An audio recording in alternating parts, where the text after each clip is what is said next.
como foi essa história de vocês na dublagem? Porque mãe e filha, né, seguir aí o... Eu não sei quem entrou primeiro, se você seguiu os passos da sua filha, que pode ter acontecido. Às vezes acontece. Às vezes acontece. Eu queria entender um pouquinho mais sobre como que vocês Aí, ingressaram. Eu vou ter que falar então de novo. Você fala, Você Pode começa. falar, eu acho maravilhoso. Eu faço dublagem desde bem nova, desde uns 16 anos de idade, não vou falar quantos anos. Uns 10 anos, né, mãe? E aí eu entrei nesse mundo porque eu trabalhava num estúdio de som, né, naquela época, e eu era fascinada. Aham. Ela trabalhava na recepção, né? Eu trabalhava lá como funcionária e tal. E quando vinham os filmes para ser dublados, vinham muitos filmes brasileiros na época, na minha época. Porque os filmes brasileiros eram feitos, tinha muito cinema naquela época. E o som era muito ruim para fazer som direto. O que eles faziam? Eles faziam o filme e dublavam depois. Então, tinha atrizes assim que tinham dificuldade para se dublar. O som ficava ruim. Aí chamavam os dubladores e a gente dublava. Tinha atores que vinham se dublar. E quando tinha coisas pequenas, tipo, vai ter um vozerio, vai estar todo mundo rezando um Pai Nosso. Aí chamava o pessoal ali para dar uma força e a gente acabava ganhando algum cachê, alguma coisa. E foi indo assim. Aham. E eu fiquei trabalhando nesse estúdio, fazendo pequenas coisas enquanto trabalhava lá. E depois eu casei, tive minha primeira filha, Letícia Quinto, que é uma dubladora também bem conhecida. Legal. E muitas vezes eu tinha que levar ela comigo, porque eu não tinha com quem deixar. E ela entrava comigo, às vezes ela chorava, eu quero ir com você, não sei o quê. Aí eu falava, vamos, levava ela comigo, outras colegas ficavam com ela. E a hora que eu entrava no estúdio, que é o estúdio da atual BKS, era um estúdio enorme, com uma tela de cinema enorme. Que legal. E tinha uma luz vermelha assim em cima, que a hora que a gente ensaiava, gravando, acendia a luz. Só que não tinha referência de som. A gente só ia, ensaiava com som, gravando, silêncio, você tinha bom. Quando ele der o terceiro passo, quando a cortina balançar, aí você tinha mais ou menos que marcar a cena para você entrar junto. Aham. E às vezes eu levava a Letícia comigo, falava, ela não queria ficar lá fora, ela queria ficar dentro. Aí eu falava, senta aqui nesse cantinho, olha, que acender aquela luz lá, você fica bem quietinha. Ela tinha uns 4 anos, ela ficava sentadinha ali. Assim. eu com a mão assim, eu gravando com a mão assim pra ela não falar nada, não fazer nada. E foi assim, ela foi vendo dublagem desde muito pequenininha. Quando precisava, começaram a dublar Jaspion, Changeman. Tinha aquelas menininhas, essa cara, não sei o quê.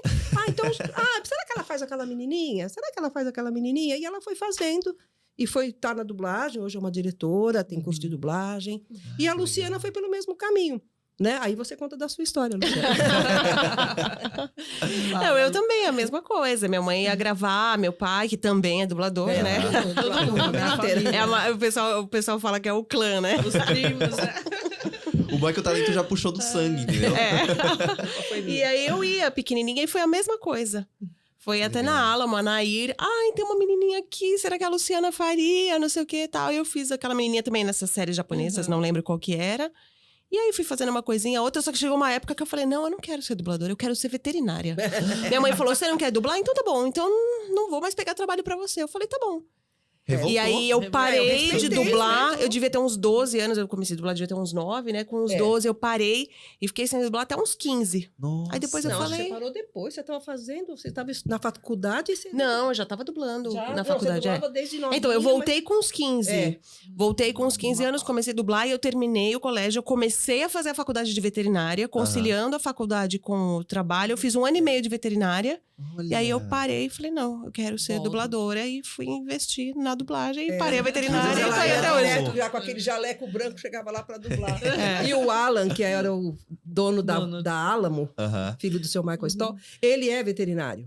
Então ele Nossa, tinha o maior ele orgulho. ficou. Ele falava, como é que tá indo a faculdade? E ele era dono de estúdio. Aham. E ela chegava lá com os livros, ele falava, ela vai ser veterinária. E ele tinha o maior orgulho. Só que ela ia lá dublar. Ele me levava, não, vou te mostrar meus livros. Aí queria mostrar os livros de anatomia veterinária dele e tal. O Alan Stoll. Que legal. E aí ela desistiu da veterinária e hoje está aqui, graças a Deus, brilhando aí. Né? Que legal. A gente agradece. Pra Por meu favor, orgulho. por E é favor. isso, é filho, né? Até nossos filhos acabam dublando. Porque tem jeito. o mercado pede vozes de criança. Meu filho era pequenininho, ele devia ter uns 4 anos. E aí a Angélica Santos, na Alamo, falou assim, tem um menininho aqui, não sei o quê. Será que o Gustavo faria? Eu falei, acho que sim.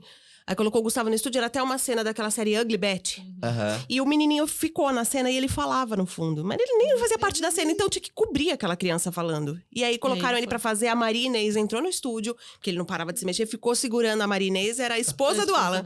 Ficou Ok. segurando ele na cadeira e ele fez. Aí dali ele fez umas coisinhas, também ficou um tempo sem fazer. Depois voltou a gravar, já gravou. Eu falei, ele já fez coisa muito mais legal que eu. Ele fez naquele live action da Bela e a Fera, ele que fez a xicrinha, o Zip, ele que fazia legal. um desenho, não sei se vocês conhecem, o PJ Masks. Já ouvi falar. Ele faz o verdinho, a criançada adora O PJ lagartixo, Masks. né? O lagartixo era Legal. ele. Agora virou adolescente, a voz Fazer uns mudou e 3 aí ele não tá podcasts. mais dublando tanto. Mas de vez em quando ele ainda faz umas coisinhas. Ah.